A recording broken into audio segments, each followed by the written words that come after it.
We're ready to start the upholstery process on the chair now. I'm going to start by removing the previously detached seat covering. When I look at the seat covering, I can see that it was actually capped onto the seat, meaning it had pleats in all four corners. This was because the seat foam exceeded 2 inches. Once you get over 2 inches in height, you tend to have wrinkles and you need to start putting either pleats or seams in the corners so that way you don't end up with wrinkles. I'm going to take the measurements of the seat. Using those dimensions, I'm going to mark out where my corner pleats will be on the fabric.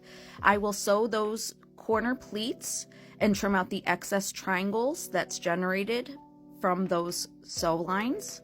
After those are zipped up, I'm going to lay the fabric back onto the seat using stay tacks on the front of the seat.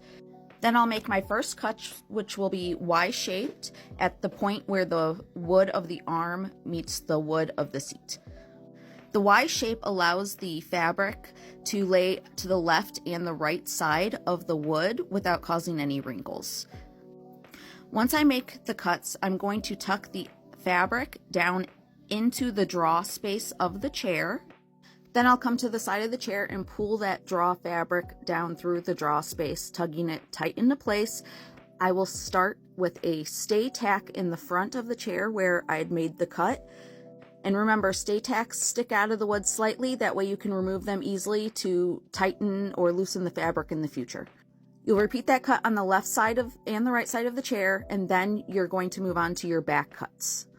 When making our cuts, we want the fabric to lay to the left and the right of the back leg frame of the chair. So we're going to make a diagonal cut.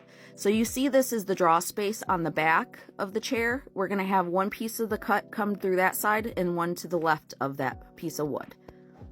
When making these cuts, I like to measure the distance the fabric comes from the wood so I know where to stop my cut before making the diagonal cut.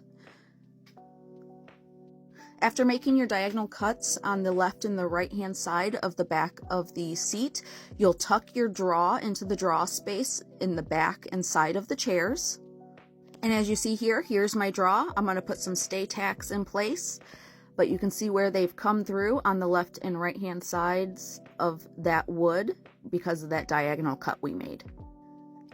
After you've tucked your draws, you're going to rub out any excess fabric to the back and the sides of the seat, removing the slack. Then you're going to go through giving your draws a slight tug, put in the rest of your staples to tighten the seat.